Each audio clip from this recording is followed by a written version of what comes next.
मनुस्मृति ने देश के मूल निवासियों को लगभग 2500 साल से पढ़ने यानी शिक्षा प्राप्त करने से रोक रखा। मनुस्मृति के रचयिता सुमित भार्गव था, जो भृगु वंश का एक ब्राह्मण था। मनुस्मृति को लिखवाने वाले पुष्यमित्र शुंग शासक था, वो भी शुंग वंश का एक ब्राह्मण था, जिसने मौर्य साम्राज्य के अंतिम राजा बृहद्रथ की हत्या कर शासक बन बैठा था। ये क्रोनोलॉजी मैं आपको इसलिए याद दिला रही हूँ ताकि आपको आज के मुद्दे की उत्पत्ति की समझ सही से हो। देश की ब्राह्मणी बनिया मीडिया हो या बैकवर्ड क्लास के सोशल मीडिया, जब दोनों जगह एक ही बात पर चर्चा हो रही हो तो सतर्क हो जाना बहुत जरूरी है।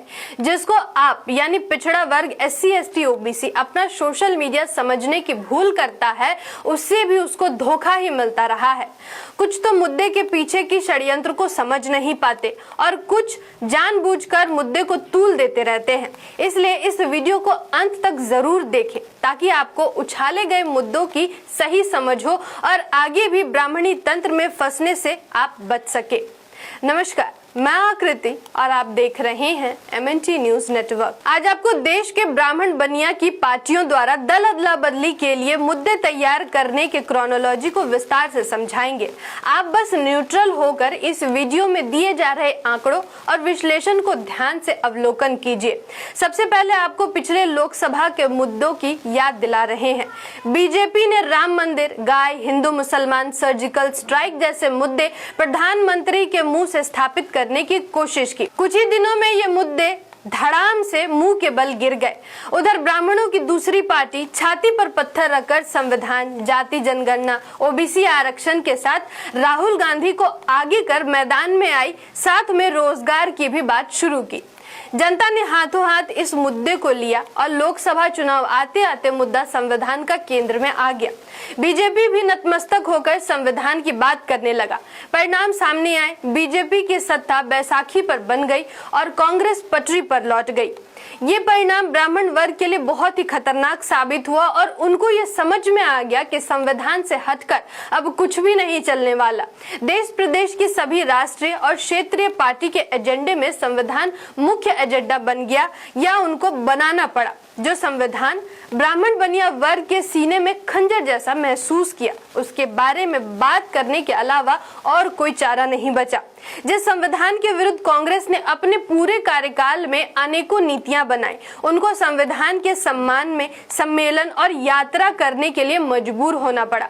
अब इस विश्लेषण के दूसरे पायदान पर चलते हैं। अगर आने वाले विधानसभा में पार्टी को संविधान के मुद्दों पर जीत मिलेगी तो जीतने के बाद संविधान के सम्मत नीतियां बनाने को मजबूर होने होंगे और संविधान में समता, स्वतंत्रता, बंधुता, न्याय के सिद्धांत का प्रतिफल के रूप में पिछड़ों की प्रगति काफी तेजी से होगी। शिक्षा और रोजगार में बैकवर्ड का प्रतिनिधित्व मिलेगा और देश की सत्ता में भी इसका प्रभाव व्यापक रूप से होगा। और हो सकता है कि ब्राह्मण बनियों की सरकार में दबदबा कम होता जाएगा और एक दिन खत्म होने की भी प्रबल संभावना हो जाएगी। आपको एक बात इतिहास से सबक मिल गया होगा कि ब्राह्मण 100 साल आगे की सोचता है। इसके पीछे उन पर शिक्षा का एकाधिकार होना एक बड़ा कारण है। और जैसा कि मैंने शुरुआत में शिक्षा से वंचित बैकवर्ड समाज की पृष्ठभूमि रखी, जिसके कारण हमारा पिछड़ा समाज कल की योजना भी नहीं बना पाता। अब आगे बढ़ते हैं। संविधान को मुख्य मुद्दे से हटाना ब्राह्मण बनिया के लिए एक बड़ा चुनौती दिखा।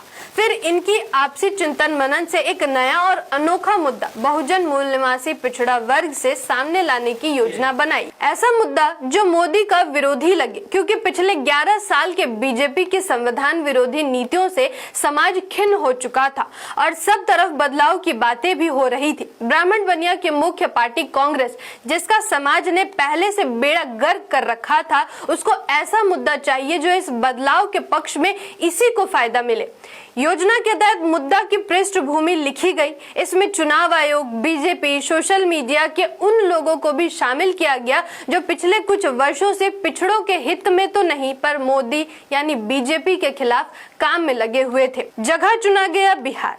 आपको याद होगा कि बिहार के चुनावी दौरे की शुरुआत में राहुल गांधी के भाषणों में जाति जनगणना, OBC, संविधान ही मुख्य मुद्दे बने रहे। लोगों को मुद्दे पसंद आए और हमारे लोग करुणा मैत्रीशील वाले प्रवृत्ति के होते हैं। ये भूल गए कि इसी कांग्रेस से त्रस्त होकर बीजेपी को लाया था और आज कांग्रेस के नेतृत्व कर रहे राहुल के पीछे होने लगे। जब बात आगे बढ़ी तो कांग्रेस को यह एहसास हो गया कि अगर इसी मुद्दे को केंद्र में रखकर चुनाव जीतेंगे तो बाद में संविधान सम्मत कार्य नहीं करने में, सत्ता से बेदखल होने में समय नहीं लगेगा। इसलिए योजना के तहत इधर खुद लोकप्रिय होने के लिए संविधान की बात करते रहे, उधर दूसरी तरफ सोशल मीडिया जो हर पिछड़ों के हाथ में है की ओर से पासा फेंका गया और अजित अंजुम को पत्रकारिता के लिए बिहार भेजा गया। उधर एसआईआर बीजेपी ने शुरू करवा रखा था और मुद्दे की भूमिका गढ़ी जा चुकी थी।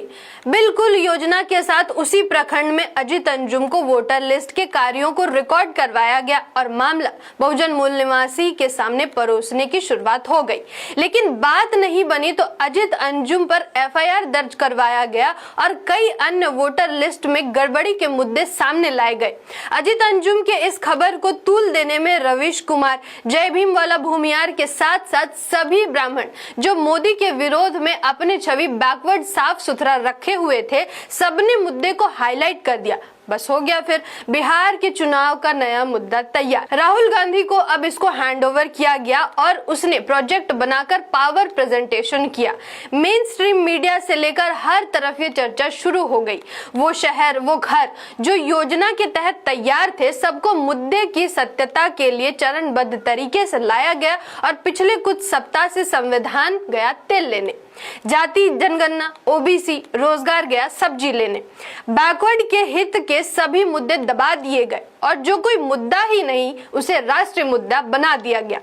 आप थोड़ा आराम से, फुर्सत से चिंतन कीजिए। इस मुद्दे के समर्थन से क्या आपके किसी समस्या का समाधान होगा? क्या इस मुद्दे का कोई संबंध रोजगार या शिक्षा से है?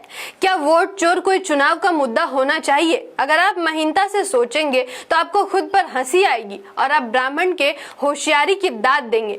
फिलहाल यहीं तक। विश्लेषण पर कमेंट जरूर करेंगे, ऐसा हम आशा करते हैं। जय भीम, जय संविधान। MNT न्यूज नेटवर्क को सब्सक्राइब करें, लाइक और फॉलो करना ना भूलें। साथ ही बेल आइकॉन दबाकर जन जागृति की मुहिम में जुड़े रहें।